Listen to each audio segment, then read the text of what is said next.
I stare at my phone screen, reading the message again as if the words might rearrange themselves into something less painful. They don't. This year it's just Melissa's family. Hope you understand. The crisp November sunlight streams through the floor-to-ceiling windows of my Boston condo, catching on the crystal vase I splurged on last week. Outside, sailboats dot the harbor, their white sails bright against the deep water. Everything in this space I've created speaks of success. The minimalist furniture in soft whites and grays, the original artwork, the uncluttered surfaces. Nothing betrays the hollow feeling spreading through my chest. My thumb hovers over the screen. A dozen responses form and dissolve in my mind. Questions, accusations, pleas. In the end, I type a single word. Enjoy. I set the phone down carefully on the marble countertop, then press my palms flat against the cool surface. My reflection in the polished granite shows a woman composed, successful, unfazed. Only the slight tremble in my hands reveals the truth. Just yesterday, I was standing in Williams-Sonoma, selecting personalized stockings for my nieces and nephews. A cashmere throw for Grandma Margaret. A special bottle of scotch for Uncle Robert. Even a hand-carved cheese board for Aunt Linda and Uncle Jim, my parents, despite our strained relationship. Grandma Margaret had called last week, her voice warm with affection. "You're still coming for Thanksgiving at your parents', right? I can't wait to see you, sweetheart." "Wouldn't miss it," I'd told her, smiling as I stirred the cranberry chutney I'd been perfecting from her recipe. 3 test batches later, it was finally right, tart but sweet, with just enough spice. Perfect for the family dinner table. The phone rings, jarring me from the memory. Cousin Derek's name flashes on the screen. "Brianna? Have you heard?" His voice holds the same stunned disbelief I'm feeling. "About Thanksgiving? Just got the text." "It's not just you," Derek says, his voice tight. "They've cut out almost everyone except Melissa's crew. 18 people, Brie. 18 family members suddenly uninvited." My fingers tighten around the phone. "What? Why would they?" "Aunt Linda and Uncle Jim only want Melissa's perfect family at their perfect table," Derek spits out. "God forbid they include the rest of us commoners." I close my eyes. This isn't just about this year. It's about a lifetime of being the second choice, the afterthought. Christmas gifts that were practical while Melissa's were extravagant. Parent-teacher conferences they were too busy to attend while they rearranged schedules for Melissa's volleyball games. The pattern so familiar I stopped noticing its sting years ago. "You there?" Derek asks. "Yeah, just processing. We're thinking about getting together at Grandma's instead, but her place is too small for everyone." I move to the window, watching the late autumn light play across the water. For a moment, I see myself as others might, successful, independent, unaffected by family drama. The hurt girl inside me wants to retreat, lick her wounds in private, pretend it doesn't matter. But something shifts inside me as I stand there. The sunlight catches on the harbor water, momentarily blinding me with its brilliance. When my vision clears, my reflection in the glass shows something different, a straightening of my shoulders, a lifting of my chin. The hurt remains, but beside it grows something stronger. I reach for my phone again, scrolling through contacts until I find the number I need. "Chef Martin? It's Brianna Campbell." I pause, my voice growing firmer with each word. "I'd like to host Thanksgiving dinner for 32 people at my New Hampshire estate." There's surprise in his voice when he responds, but also respect. "That's quite an undertaking on short notice, Miss Campbell." "I'm aware."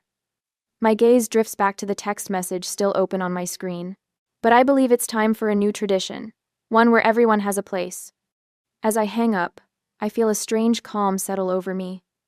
They've made their choice, cutting me from their table without a second thought. Now I'm making mine. And I suspect they'll regret theirs sooner than they think. Later that day, the Boston skyline glitters against the darkening November sky as I unlock the climate-controlled storage unit. Inside waits a decade of memories I've kept at arm's length, preserved but untouched, like artifacts from another life. I pull the string on the overhead light. The fluorescent bulb flickers twice before steadying, casting harsh shadows across cardboard boxes labeled in my precise handwriting: high school, college, family photos. My fingers hover over the last box. Something inside me wants to turn around, go back to my condo, pretend the text message never happened. But another part, the part that made the call to Chef Martin, pushes me forward. The cardboard flaps open with a soft whisper of dust. The first album lies on top, its leather cover cracked with age. I settle onto the concrete floor, crossing my legs like I did as a child, and begin turning pages. Every photo tells the same story. Melissa centered in the frame, beaming. My parents positioned protectively around her, and me always slightly offset, as if the photographer couldn't quite fit me properly into the family portrait. In some, I'm partially cropped out, my shoulder or part of my face missing from the shot. You moved right when I clicked. My mother would always explain when I'd point it out. After a while, I stopped mentioning it. I turned to the Christmas morning series from 1995. Melissa unwrapping the deluxe art set she'd been coveting, her face illuminated with joy. 2 pages later, a single photo of me holding up a practical winter coat, my smile tight and practiced. I remember that morning with perfect clarity, how I'd hoped for the telescope I'd circled in catalogs for months, how I'd pretended the disappointment didn't cut. Deeper in the box, I find my MIT acceptance letter, still in its original envelope. The paper is crumpled, smoothed flat again afterward. The memory rushes back, running into the kitchen, letter clutched in my hand, interrupting my father's morning coffee. I got in, I'd announced, unable to contain my excitement. Full admission to MIT computer science program. My father had glanced up, then returned to his newspaper. Computer science? What kind of real career is that for a girl? My mother had squeezed my shoulder. We just worry about you, honey. Melissa's teaching degree will always be practical. I traced my finger over the MIT emblem, remembering how I'd folded the letter back into its envelope that morning, tucked it into my pocket, and walked to the park alone to cry where they couldn't see.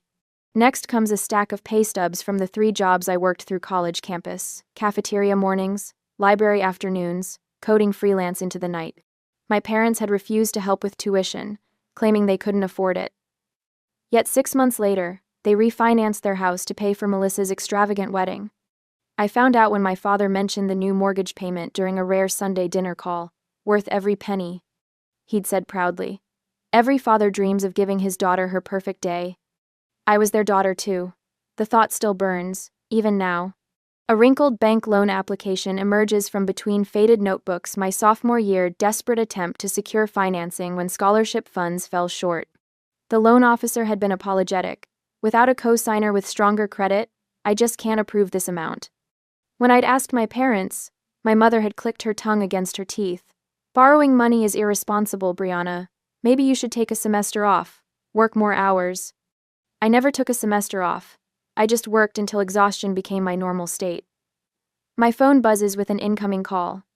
Grandma Margaret's name lights up the screen. "I just heard," she says when I answer, her voice tight with anger. "Linda told me they're keeping Thanksgiving small this year. What she didn't say was that they're cutting out half the family to do it." "It's fine," I say automatically, the response worn smooth through years of use. "It is not fine," Grandma Margaret snaps. "I know what they did. It's been happening your whole life. I should have said something years ago." Her words hit like physical pressure against my chest, validation I never expected. "I'm hosting instead," I tell her, surprised by the steadiness in my voice. "At the New Hampshire place. Everyone's invited. The house you bought last year, the one they never visited even though you invited them for Memorial Day? That's the one." There's a pause, then Grandma Margaret's voice softens.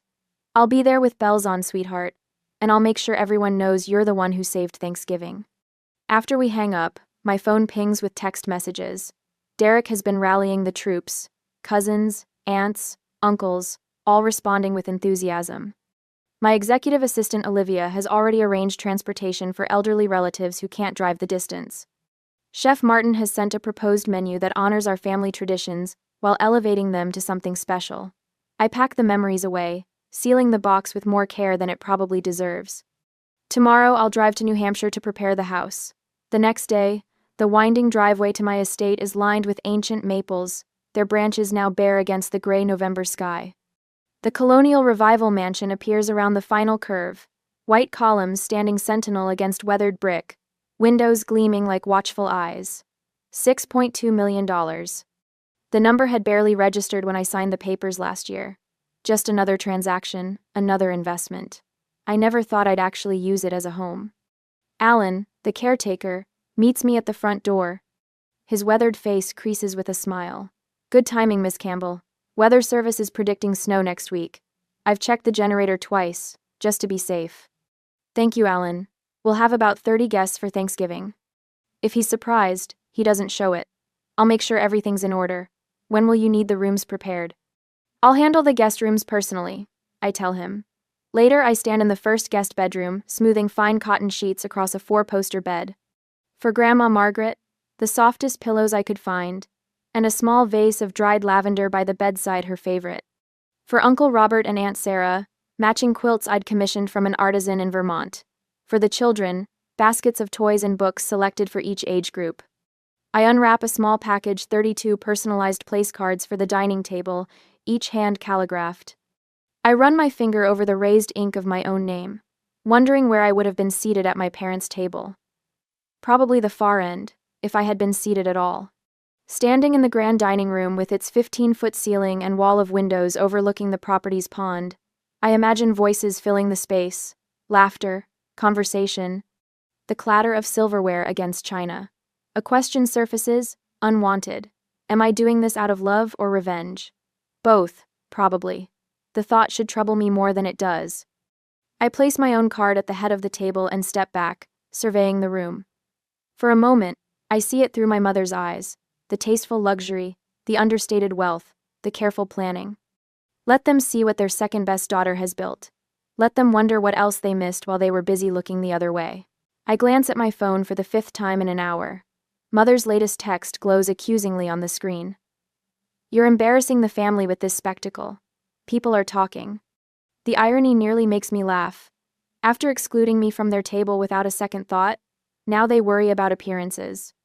I set my phone down next to the hand-carved place cards I've been labeling for each guest. Alan, the estate's caretaker, appears in the doorway of the dining room. His weathered face carries concern beneath his usual stoic expression. Miss Campbell, Weather Service is reporting a possible storm system moving in this afternoon. How severe? I ask, continuing to arrange the place settings. Enough to worry about. I've checked the generator twice, but with 30-some people here. He leaves the rest unsaid. I nod, making a mental note to have extra blankets placed in each room. Thank you, Alan. Let's hope it passes us by. When he leaves, I open my social media app against my better judgment. Melissa's latest post appears at the top of my feed. So blessed to celebrate with true family this year. The ones who matter most. Real Thanksgiving. Family first. The comments overflow with heart emojis from her in-laws and neighborhood friends. None mention the 18 family members suddenly deemed unworthy of inclusion. My voicemail icon blinks with an unheard message.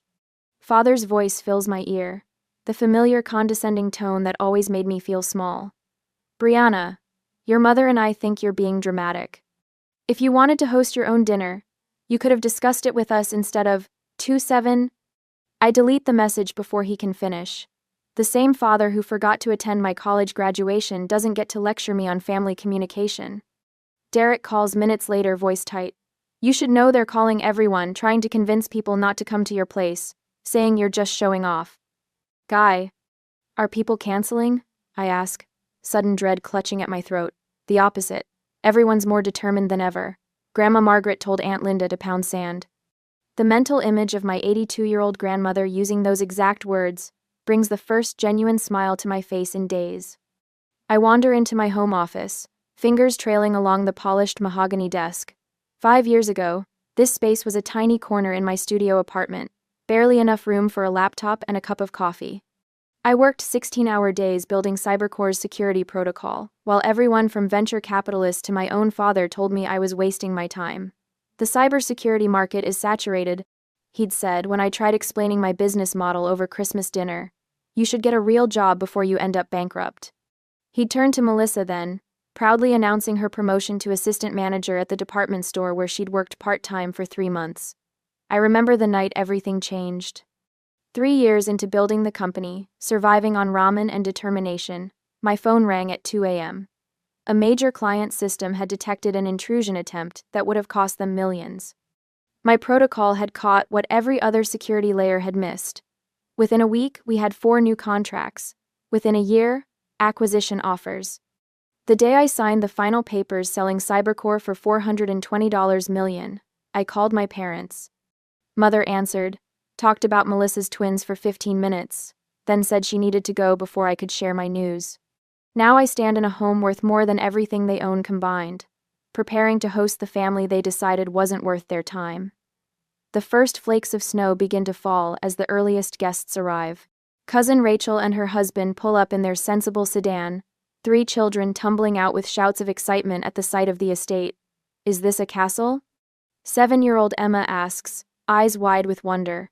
Just a very big house, I tell her, kneeling to her level despite my designer dress. More vehicles appear on the winding driveway as the snow thickens. Alan and his team help elderly relatives navigate the steps, while Chef Martin directs his assistants in final preparations. The house fills with voices, laughter, the scents of rosemary and sage. I'm arranging flowers in the entryway when a commotion at the door draws my attention. Grandma Margaret stands in the doorway, her silver hair dusted with snowflakes, cheeks flushed with cold, and something like defiance. Your mother thinks I'm in bed with a headache, she announces, handing her coat to Alan. I'd rather be here with people who know what family truly means. She cups my face in her soft, papery hands. They've been doing this to you since you were little, you know. I should have spoken up sooner. The simple acknowledgement nearly undoes me. All these years, I thought no one had noticed. Within an hour, the house overflows with life. Children race through hallways that have never known such joyful noise. Cousins appear with additional side dishes and decorations. Derek organizes a system for elderly relatives to rest between socializing. In the kitchen, Chef Martin orchestrates a feast that honors tradition while feeling special. The cranberry chutney I'd perfected sits alongside his elevated versions of family recipes. When I thank him for accommodating the last-minute event, he simply says, "Creating joy through food is why I left New York. This is what matters." The snow intensifies through the afternoon, transforming into a proper blizzard. Windows rattle with wind as we gather at the dining table, 32 chairs, each occupied. No one excluded, no one forgotten. Uncle Robert has just stood to offer a toast when the lights flicker once, twice, then plunge the room into darkness. Generator will kick in, Alan calls from somewhere in the darkness. But seconds stretch into a minute with no result. Instead of panic, something remarkable happens. Someone starts humming, "Amazing Grace." Another voice joins, then another. Cell phone flashlights illuminate faces around the table. Grandma Margaret's trembling soprano rises clear above the others. Derek and his teenage sons distribute candles from the emergency supply. In their dancing light, I see something I've spent my life searching for: genuine connection. Not the carefully curated family image my parents maintained, but something real, imperfect, and beautiful. When the generator finally sputters to life 20 minutes later, restoring light and heat, part of me wishes it hadn't. In that candle-lit darkness, we found what had been missing at my parents' perfectly lit table. Alan appears at my side. Storms knocked out power across the county. Reports say your parents' neighborhood will be without electricity for at least 8 hours. Are they okay? The question comes automatically, despite everything. Generator at their house is working, from what I hear, he says. But I thought you should know they've got just the 7 of them in that big house, while we've got 32 people warm and fed. As I look around at the faces of those my parents deemed unworthy of their table, I realize something profound. They thought excluding me was taking something away. Instead, they gave me the final push I needed to create something better than what they offered. The lights illuminate my family chosen, and blood filling my home with more warmth than any generator could provide. The next day, my phone buzzes with notifications as I refill Grandma Margaret's coffee. Winter sunshine floods through the estate's eastern windows, casting long rectangles of light across the living room where several relatives linger over breakfast pastries.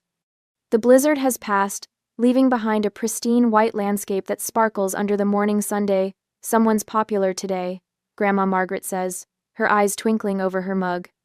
I glance at my phone, surprised to see dozens of social media alerts.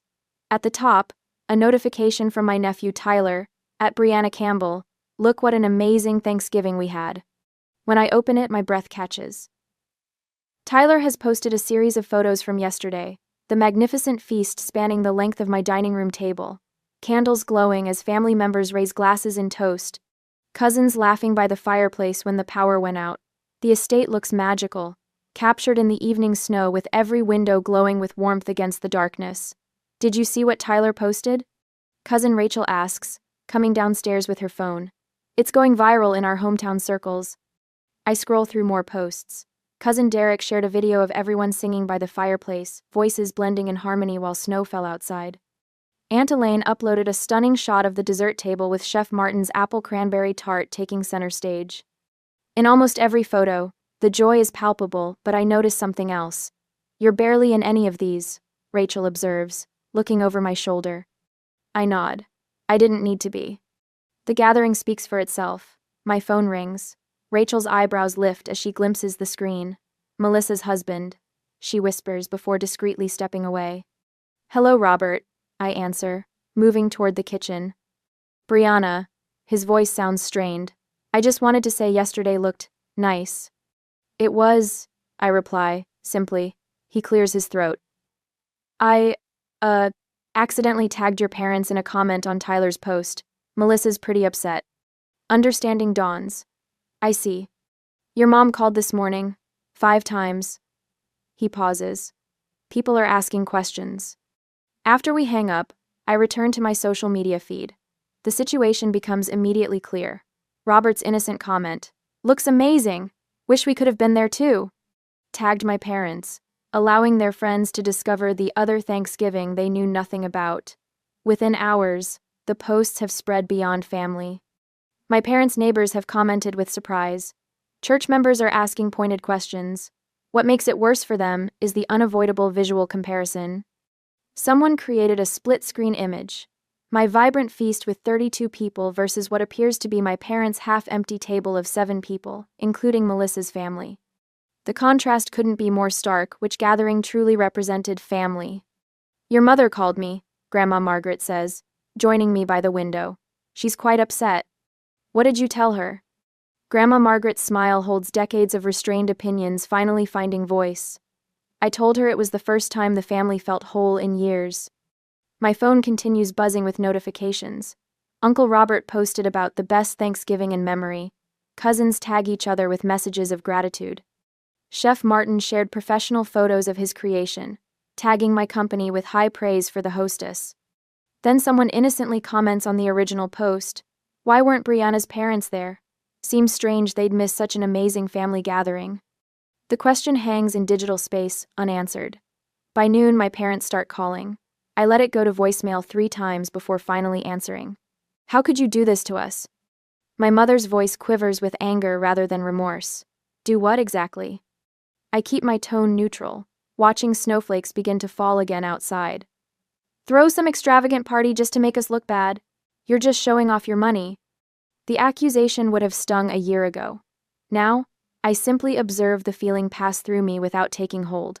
I only set another table because you told me I wasn't invited to yours. You know that wasn't. She stops abruptly as my father's voice rumbles in the background. Put him on speaker, I suggest. There's a fumbling sound, then my father's voice. Brianna, this has gotten out of hand. Maybe we should discuss this in person.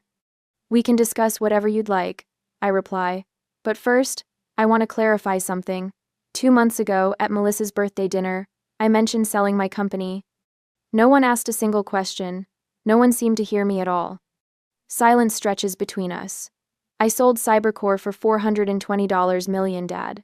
But when I mentioned it, no one listened. I hear his sharp intake of breath, then stammering. I didn't realize. I know, I say quietly. You never have. As I end the call, Derek appears with a fresh pot of coffee. Everything okay? I look around at the remaining family members in my home, people who chose to stay an extra day, who helped clean up without being asked, who treated my home with respect, and me with genuine interest. Actually, I say with unexpected lightness, I think it finally is. For the first time in my life, I don't need my parents' table. I've built something better. The doorbell's unexpected chime cuts through my Sunday morning quiet. I glance at my phone, no texts, no calls announcing visitors. My stomach tightens as I approach the peephole.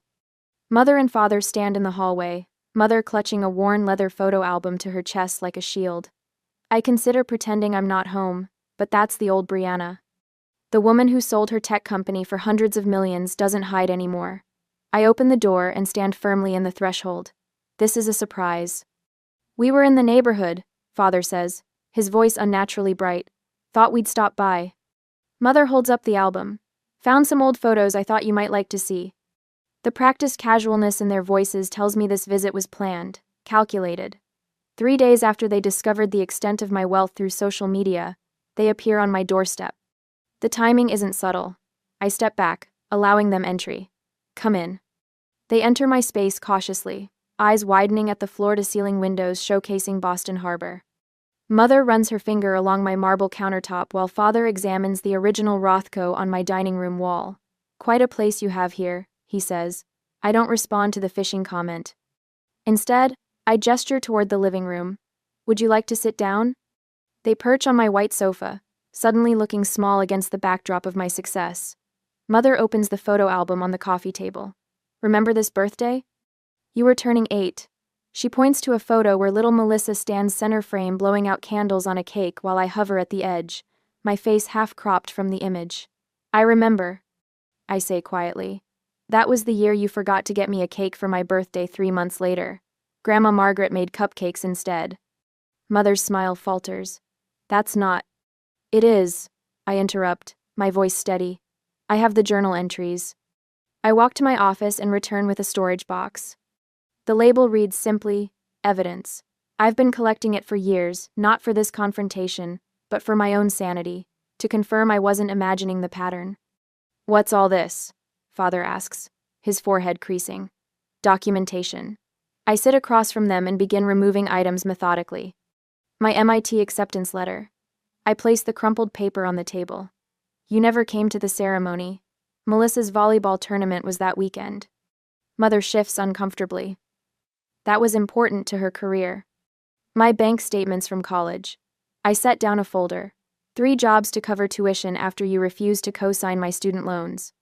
We couldn't afford to take on more debt then, Father protests. The same year you refinanced the house for Melissa's wedding. I keep my voice factual, not accusatory. The therapist I've been seeing for 4 years taught me that. Their eyes dart to each other. A silent conversation I've witnessed my entire life. The quick assessment of what story to tell, what excuse to offer. Brianna. Father leans forward, hands clasped. We should start fresh. The past is the past. We're family, Mother adds, reaching for my hand. I don't extend mine. Father clears his throat.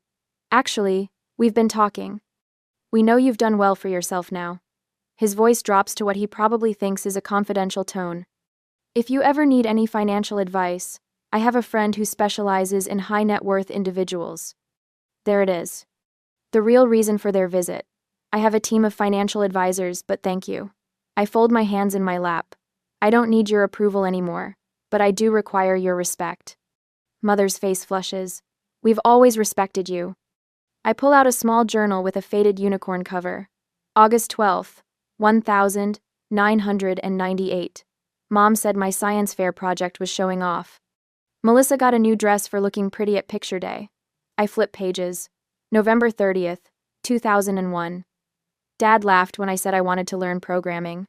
Said computers are for boys who can't play sports. The silence that follows feels weighted with 3 decades of small cruelties. My phone rings, startling all of us. Melissa's name flashes on the screen. The timing is so perfect it almost seems staged, though I know it isn't. It's your sister, I say, answering and putting it on speaker without warning. Hi, Melissa. I'm with Mom and Dad right now. A pause. Oh, they're there? Her voice sounds strange, hesitant. They brought photo albums. I keep my tone neutral. Brianna, Melissa says suddenly. I need to tell you something. I've been thinking since Thanksgiving. She takes an audible breath. I've always been jealous. You're smarter, braver, freer. Being the perfect daughter was just how I hid my fear of losing. Mother's gasp is sharp, her hand covering her mouth. What are you talking about? Father demands, leaning toward the phone. You know exactly what I'm talking about, Melissa says, her voice gaining strength. You've pitted us against each other our whole lives. I got attention for being compliant. Brianna got punishment for being exceptional. The doorbell rings again. This time, I know who it is before opening the door. Grandma Margaret stands in the hallway, her silver hair swept into its usual neat bun, her eyes clear with purpose. I followed them, she says without preamble, walking past me. She stops when she sees my parents on the sofa, the evidence box between them. Good. You're finally having this conversation. Mother, this isn't your concern. My mother starts. I've watched this happen for decades and I won't be silent anymore. Grandma's voice carries the quiet authority of someone who has chosen her moment carefully. Every time Brianna achieved something extraordinary, you found a way to diminish it. Every time she needed support, you were conspicuously absent. Consider. We gave both our daughters everything, Father protests, standing. No, 3 voices say in unison, mine, Grandma's, and Melissa's over the phone. I watch as something finally breaks in my mother's carefully maintained facade.